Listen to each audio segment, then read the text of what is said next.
everyone. Welcome to this presentation. Really, it's my pleasure to be with you here today and be talking about some things that I'm really passionate about that I think you'll find pretty interesting. My name is Matt Baird. I'm the Vice President of Service and Experience Design at Worrell Design, which is headquartered locally here in Minneapolis, Minnesota. So let me just jump into this and lay out a little bit about what I think this you might find pretty interesting, this theme. What I'd like to talk about today is how we forget about the new normal. Let's design something different. So for the presentation today, I'd like to share a couple of stories, then maybe I'll explain a little bit more about Worrell and the kind of work that we engage in, specifically on the service and experience design, and then share a couple of brief case studies, how this applies to some of our clients and the recent work we've been engaged in. But again, like I said, let's start off and I'll share a couple of stories. In 1949, there were 13 firefighters that died in Montana's Man Gulch fire. The fire would have been contained, but it jumped across the gulch to the steep slope where the firefighters were and chased them uphill, covering about 3.5 meters every second. To allow for the firefighters to run faster, the crew foreman shouted at them to drop their tools. A couple of them complied and did drop their tools and ran to safety. While the others ran with heavy tools and packs, they were caught by the flames. In the end, on this day in Man Gulch, 13 firefighters died. Interestingly enough, the foreman at the fire survived. Not only did he drop his pack, but he also started a fire in the grass kind of on the hillside or the base of Man Gulch. And he burned out that area immediately before this oncoming fire. And so while he yelled at the firemen to not only drop their packs, but also to stay in this burnt area with him. And as I described earlier, the bulk of those firefighters died that day. In 1994, in Colorado, 14 firefighters also died under similar conditions in Colorado's Storm King Mountain. They did not drop their heavy tools and were overrun by exploding fire. They died while in sight of safe areas. Upon investigation and analysis of the event that led to their death, the U.S. Forest Service and the Bureau of Land Management concluded that crews would have made it out safely if they had simply dropped their tools and run from the beginning. After this event, some analysis was done, and it was determined that if these firefighters at Storm Mountain could have averaged anywhere from 6 to 9 inches progress per step more than they had, they probably would have made it to safety. Just a matter of about 6 inches more. It's pretty remarkable, actually, if you think about it. The failure of the 27 firefighters to follow orders to drop their heavy tools so they can move faster and overrun an exploding fire was studied by Carl Weick. He's an American organizational theorist and expert in behavioral psychology. And he presented a paper about this called Drop Your Tools, an allegory for organizational studies. He found out that the issue is not only associated with firemen. Most folks who go to business school across the country will inevitably run into a case study about Morton Thiokol and NASA surrounding the Challenger event. In that event, as some of you may or may not recall, the O-ring on one of the thrusters was determined that through quantitative analysis and data that the O-ring would be sufficient in the cold temperatures that were present on the day of the Challenger launch. It was after the Challenger event that a lot of analysis and study went into it to determine that had NASA and the Morton Thiokol engineers set aside some of that limited data that they had provided to make their decision that morning, that they may have come to other conclusions than to go ahead with the launch. It's kind of similar in line with what Carl Weick established or researched with those firefighters.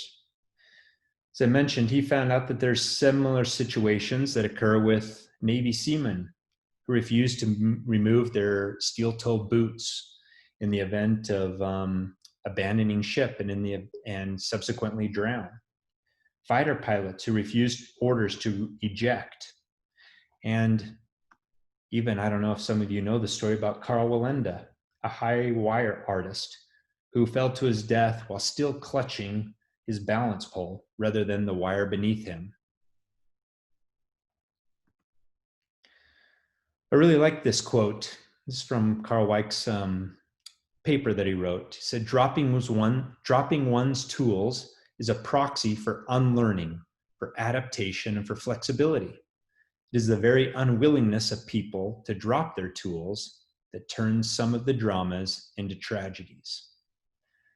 So I'd like to just go back to that original quote and theme that I started off the day. Instead of settling into this new normal, let's design something different and new. Let's unlearn these ways of that we've done things traditionally. Now's the perfect time to be doing that. Let me share a little bit more about Worrell and what we do. At Worrell, we've been in business over 45 years. We apply the principles of design to the practice of medicine. We help our partners in healthcare innovate. Worrell was started by our founder, Bob Worrell, who's an industrial designer. And about 15 years ago, Worrell transitioned into full-time into the healthcare space, designing and innovating for our clients in that space. As I mentioned to you at the outset, our headquarters are here in Minneapolis, but we also have a global presence with offices in Shanghai, China, and in London. We cater to probably 5 different categories of customers, covering all the different stakeholders in the spectrum of participants in healthcare, anywhere from medical device to pharmaceutical and biotech, to digital health players, insurers and payers, and also healthcare systems and hospitals. Here you see just a quick snapshot, the variety of different types of clients and partners that we engage with in our work. And lastly, the thing that I want to focus on here is our business is organized into these 3 business units. On the left, our research and strategy group. In the middle, our product development and human factors. On the right, our newest business unit, which is about our experience and service design. This is really unique because it's a lot less well defined as the other business units. What we see is that oftentimes, or traditionally, our legacy customers who are always designing new products for customers, medical devices or therapy delivery devices, and then testing those for usability.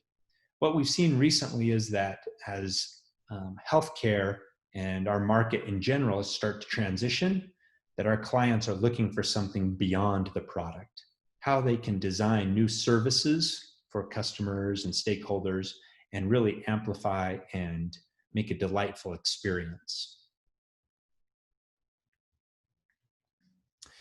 We do this through a human-centered design approach. On the right-hand side here, that's where we really want to focus on this slide is, traditionally a lot of folks will look at innovation or design through other lenses. Maybe that is through the technology, what is feasible today, or they may do it through a business lens of what is viable for businesses. Our approach at Worrell is to really do what is desirable to users. And there's a lot of reasons why we start there. The other circles or other lenses are very important, and at some point you have to address those. But we like to start at that people. What is desirable for users? Oftentimes, a lot of our clients and big businesses and tend to rely on market research. And that's very valuable and very important. Really how we like to talk about market research is that is what, it gets at what people say. Typically when we're doing market research, it's through very limited interaction through interviews or surveys or responses to questions that are, pre-identified or pre-filled. And it's about capturing the opinions and attitudes from the average market representatives. But the interesting thing is when you start to get into that broader human-centered design research, it's more and goes beyond what people say. It's more about what they do, what they think, what they feel. And it gives it that understanding about your users and your customers a lot more depth. I want to talk a little bit about a couple of different case studies. One, we're going to talk about clinical trials. And then another one after this, we'll talk a little bit about care and coverage in the healthcare space. So let me start off and give you a little bit of history about clinical trials. Clinical trials really weren't ever designed or laid out very thoughtfully with the end in mind. They're really kind of pieced together by a series of tragedies and or events that caused regulation or laws to come into place. And over time, through the creation of the FDA, we created this process of clinical trials to allow medical devices and pharmaceuticals come to market and be safe and effective. But really what you can see is they were kind of pieced together as a result of some of these tragedies. 1932, this is a famous bill that kind of kicked it off, where really initiated prescription medication, that not all drugs could be bought, that there would be a defined prescription drugs. Those that were unsafe for self-medication require a doctor's prescription. In 1938 was kind of the rise of antibiotics that were based on sulfa, and these became available to anyone because for manufacture because the patent had expired. So this resulted in a massive sulfa craze, where many manufacturers were producing immense amounts of the sulfa. And there were no testing requirements around this at the time. So as a result, there was a fair amount of deaths from poisoning from improperly prepared batches of sulfa. And as a result, the Federal Food, Drug, and Cosmetic Act was come into place. And this required all new drugs to be proven safe before they were marketed to the public. 1962, quite tragic. The thalidomide was released to the market, a drug where thousands of children were born with malformation of the limbs. And this, in addition to this, where there were other defects, including blindness, deafness, deformed eyes, and hearts. And over about 10,000 cases of this were based on this thalidomide worldwide. And only 5,000 of those children survived. As a result of that, this drug efficacy amendment was a direct reaction to this thalidomide tragedy. And it required drug manufacturers to prove the safety and effectiveness of their drug prior to approval. So this also required the accurate disclosure of drug side effects and also prevented generic drugs from being marketed as breakthrough drugs under a different trade name. So these series of events kind of created what we now know today as the clinical trial process. And this is important because this clinical trial process becomes the gateway or pathway for manufacturers to get products to market. In this case, we like to talk about pharmaceutical companies. Some more statistics. Basically, it takes on average about 9 years for a manufacturer to get a pharmaceutical product to the market. On average, the median cost is about $2.6 billion. And the duration of that patent for pharmaceutical product is about 20 years. So really, a pharmaceutical company only has on average about 10 to 11 years before that patent runs out and they're competing against other potential generic or other competitive products. So as you can see, it is a very time intensive and resource intensive process to get these products to market. Some other context for you is that the top 50 grossing pharmaceutical medicines in the world are produced by 16 companies. So there's some fair amount of consolidation of those top grossing pharmaceutical companies. Last year, there were $225 billion worldwide pharmaceutical sales, and 140 of that was in US. Relevant to today, 2 of those are vaccines, as we hear a lot about vaccines today. I share this now. This is the top grossing pharmaceuticals last year, products. And I would just point to that US sales and total sales number. You can see here the number 1 on this list is Humira, with total sales last year almost at $20 billion. So even though that pipeline and that channel to get to market through clinical trials, the amount of time it takes and the amount of investment it takes from resources, both financially and otherwise, you can see if you have one of those blockbuster drugs as represented here, that there's a significant return on the investment. But still, that clinical trial becomes the all too important channel to get there. Some other interesting statistics. So today, as reported on clinicaltrials.gov, there are nearly 350,000 active trials globally around the globe, 350,000. There are currently just over 50,000 trials that are recruiting participants to participate in their trials today. So you can see of that 350,000 active clinical trials, those that are in the drug or biologic category for pharmaceuticals is about 150,000. So still a fair amount of active clinical trials.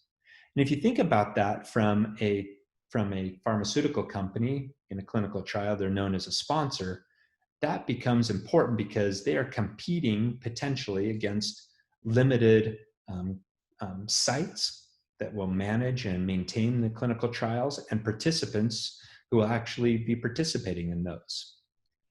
So this is an interesting, talks about, really highlights, in my opinion, the vast and huge growth that clinical trials have experienced over the last couple of decades.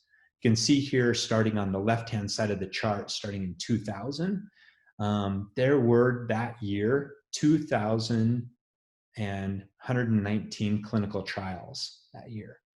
Now, fast forward to 2020, as we described earlier, that number has hit nearly 350,000 clinical trials. So just massive growth, exponential growth in this clinical trial space.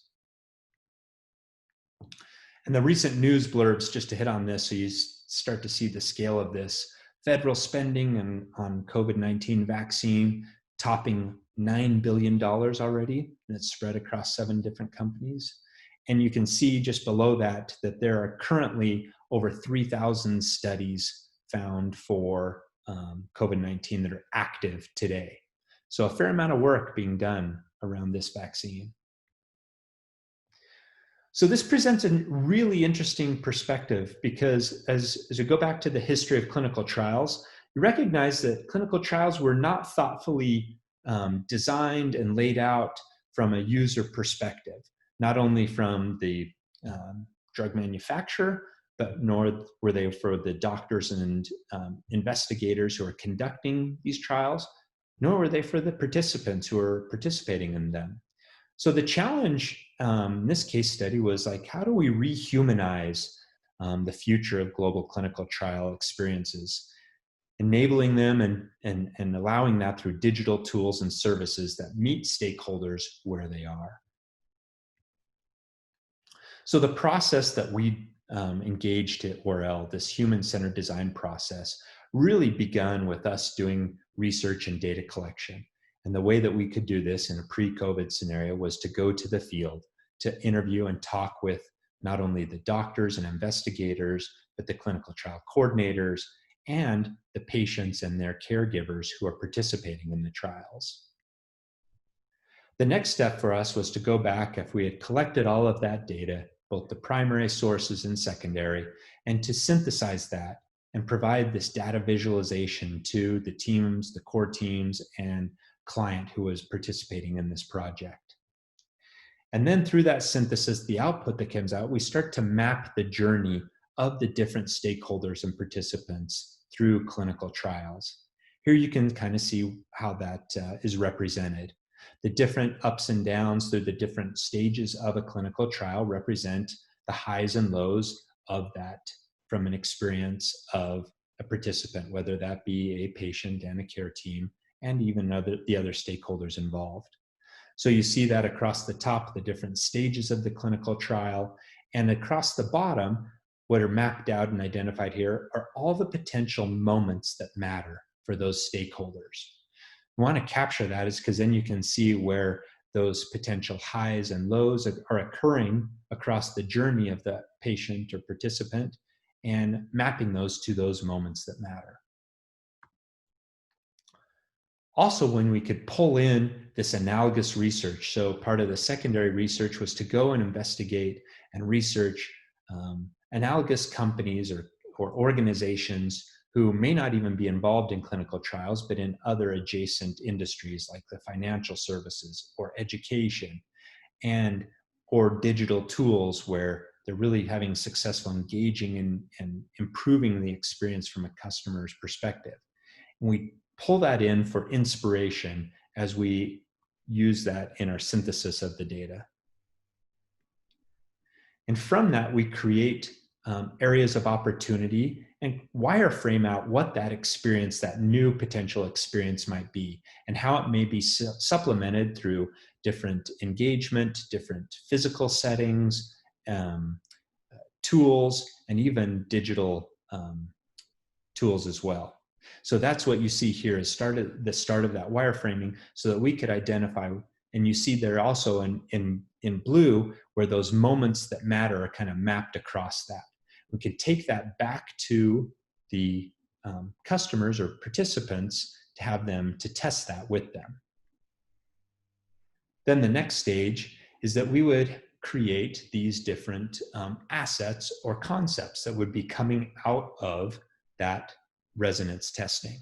So to further refine based on the feedback of that resonance testing and map those across the different moments that matter. That is kind of the evolution of what human-centered design process is. And what really is focused on is the experience and motivation and behaviors of the users themselves, of the humans. And what it forces us and our clients to do is to really unlearn. As you go back to that, those earlier stories, this process really forces us to kind of drop the tools that we may be comfortable with or that we may rely on a day-to-day situation, whether that's surveys or other statistics, et cetera, other market information, but to really go to the source of the human experience and their journeys. And I think what that does is because it really teaches us that those are where the drivers of innovation are going to come from, when those humans start pivoting or changing behaviors or motivated in a different way. That drives innovation, and we can capture that through this human-centered design research process. Okay, now I'd like to jump into another case study about care and coverage. This was actually with a local client, M Health Fairview, and M Health Fairview approached us and said they would really like to design a new combination care and insurance coverage product. Healthcare systems and hospitals today are facing serious challenges. Not only are a lot of their services being challenged from competitors, but patients and users of the healthcare services are demanding more from the experiences, what they're receiving from hospitals and healthcare systems. Here, the project objective that we created with mHealth Fairview is that through the human-centered design process, we would identify areas of opportunity and a framework where a novel approach can be leveraged to design and deliver a market-leading insurance product and experience for consumers. You see here in the bullets some of the key aspects of that. Not only did it need to be highly integrated, the care and the coverage system, really advancing this new standard of healthcare consumerism. We wanted it to result in high levels of engagement, as well as clear differentiation from other competitive products that might exist in the market today. We had a target to make it 20% less than the products on the market today. And we wanted to be able to do all this by leveraging novel solutions and digital technology that would enable us to really hit this project objective. I think it's really easy as we look around in the marketplace today, especially in a healthcare setting, that there are a lot of disruptors. Some of them we're familiar with, old guards or large technology company that are coming in and disrupting the healthcare space, but there's also a lot of new startups that are doing that as well. And so you can imagine from a healthcare system and a hospital's perspective, this is a lot to manage and digest, and where do they want to play and how do they want to play? Who do they partner with? What can they start up and do themselves organically internal? This kind of presented a large challenge for mHealth Fairview and for other healthcare systems today. You see here, that disruptive landscape was summarized into these 5 themes here. One, on the left-hand side, the convenience factor, that the market is responding to people's expectation for ease of use. Consumers want services that are physically near to them, that fit in the flow of their lives, that manage their expectations and provide a sense of control. Second, price complexity. The market is responding to people's demand to know or at least estimate their immediate and annual healthcare spend. I'm sure many of us struggle with this as we try to navigate the healthcare system with insurance. We have no idea what the cost of those services are, nor do we have any real understanding of how we can estimate what our annual healthcare expenses might be, unless we look to prior years as historical evidence. Number 3, knowledge management. The market is responding to a need for a safe and effective use of data across all stakeholders. This is one thing that becomes critical for healthcare systems, especially when we talk about leveraging digital technologies, is that privacy around a patient's records and their information. Because not only do we have the clinical and patient records, but we also have the financial records there as well. Number 3, customization and personalization. The market is responding to a desire to have customized healthcare and coverage that fit a consumer or population group's unique need and behavior.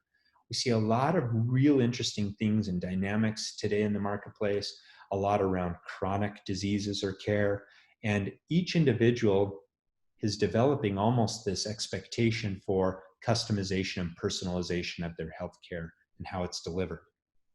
And lastly, navigation.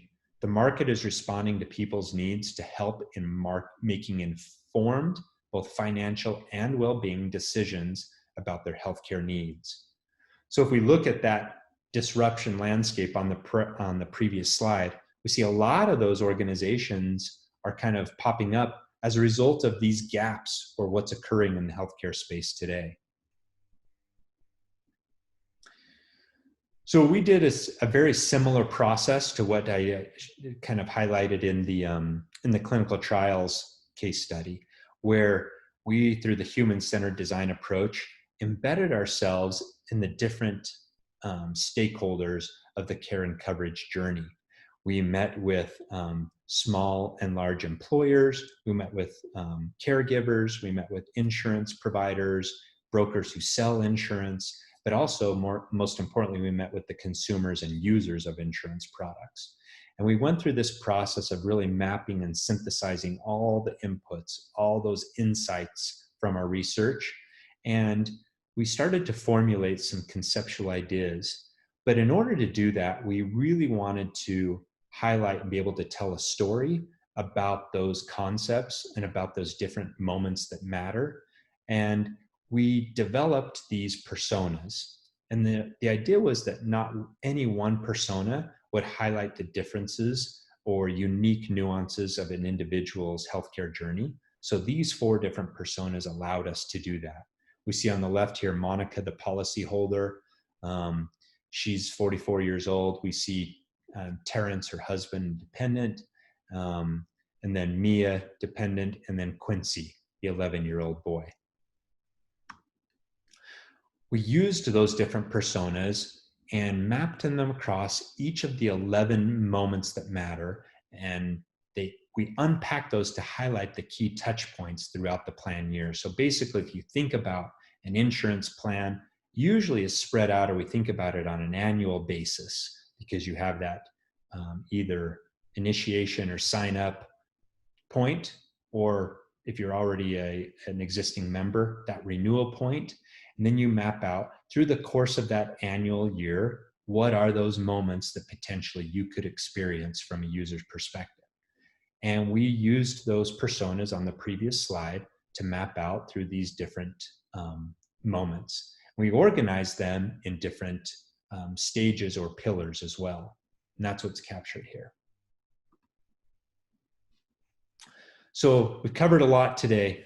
Hope you understand a little bit about that context. If we go back to that original theme, I think as we look at today in 2020, we see that not only the pandemic, but a lot of other circumstances that are kind of creating this, what a lot of people are loosely calling this new normal.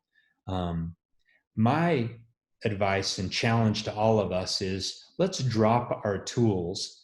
Let's be thoughtful. When we catch ourselves, if we look back to the Man Gulch fire, those firefighters were heavily trained and had developed and spent a lot of time training to be in that situation, brought to that situation and challenge with them all the tools they thought necessary. But in the midst of that, encountered some really unique circumstances, ultimately leading to the tragedy of their deaths. But I would challenge us all. So if we can come into these experiences and into this new normal, and let's drop those tools and start looking at things very differently. Let's unlearn what we've already learned and take things with a more human-centered approach. Really appreciate the opportunity to present today, and hopefully that some people will stick around. We can have some good Q&A or discussion following. Thank you, and look forward to meeting some of you or any of you in person in the future.